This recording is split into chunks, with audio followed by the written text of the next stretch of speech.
Hello，係 Marchie。咁我今日咧就係 Grace 嘅 Mentee。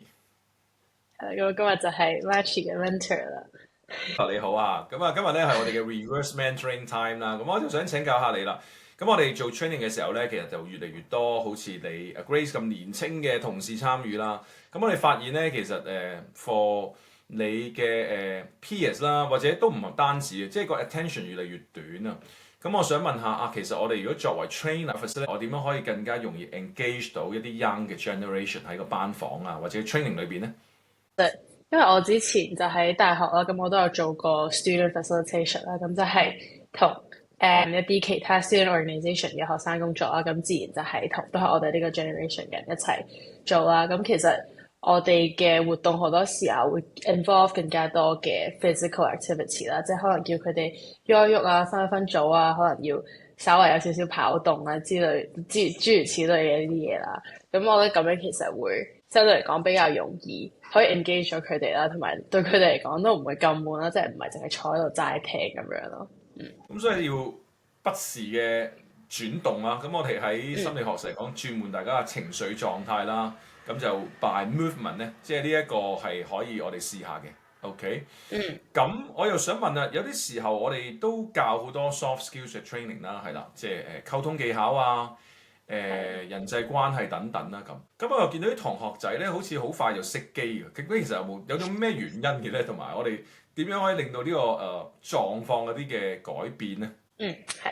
咁其實我自己就發現我自己係 Shadow Batch 啦，同埋 Christopher 嘅一啲 training 啦。咁我自己就發現喺我自己 Shadow 嗰陣，雖然話其實我係算係工作緊啦，咁但係其實我有啲時候唔好話熄機啦，但係我都時不時會好容易被 distract，或者就係聽到一半突然之間好似係就會分心啦，就會突然之間好似 miss 咗一 part 咁樣啦。咁其實我覺得係好大嘅原因就係、喺我哋成長嘅呢個環境入面啦，咁因為可能喺早幾代嘅教育入面啦，可能更多係 emphasize 喺更多嘅重點係在於成績啦，可能淨係讀書咁樣啦。咁但係去到我哋呢個 generation 嘅話，咁其實大家對於 soft skills 嘅 awareness 其實係高咗好多啦。咁所以係。我由細到大返學嘅時候，即係老師啊，或者甚至啲課程都會 emphasize 唔同嘅 soft skills 啦，即係可能係溝通啦，或者領導能力啦，諸如此類啦。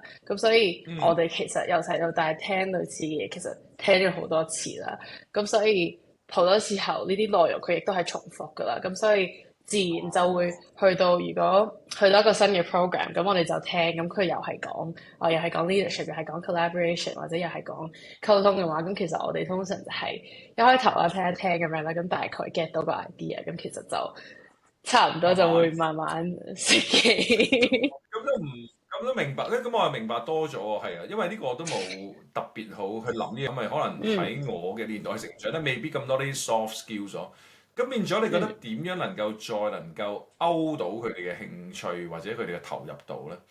我自己就其實覺得就係我哋其實雖然聽呢啲嘢聽好多次啦，咁但係好多時候其實反而冇咁多機會去實踐啊，即係好多時候都係聽好多嘅理論啦，咁其實唔係話好多機會真係俾我哋去 apply 我哋聽翻嚟嘅嘢咁樣啦。咁其實我哋因為聽好多次啦，咁自然就會覺得自己一定識晒，因為即係呢啲嘢已經聽到即係爛晒咁樣啦。咁但係我覺得如果可以喺 program 入面可以加一啲可以令佢哋去 apply，俾佢哋去即係自己試啦，咁之後可能再俾啲 feedback 佢哋，然之後再去改啦，即係有啲實踐嘅經驗啦，我覺得咁樣會比較 effective 啦，係啦，同埋就係我自己去 go through 一啲 training 嘅話，我其實如果可以通過嗰個 training，除咗 gain 嗰啲 soft skills 之外啦，都可以可能同同事之間有更好嘅關係啦。咁其實呢個對於我嚟講就都係，即就算可能課程可能有啲時候會覺得少少悶啦，但係如果可以通過個 program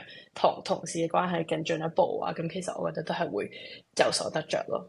好啊，呢個都係一個好好嘅reminder 啦。我哋成日喺 training 講個 knowing doing gap 啊，即係 know 咗係嗯咪真係做到啊，做得到咧？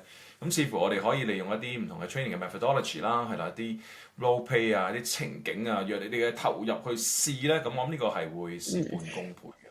非常之好啊！咁啊，今日呢個 reverse mentoring 都好多謝我嘅 mentor 阿 Grace 咧，同我哋分享咗咧幾個對於我哋 new generation 啦做 training 可以留意嘅地方。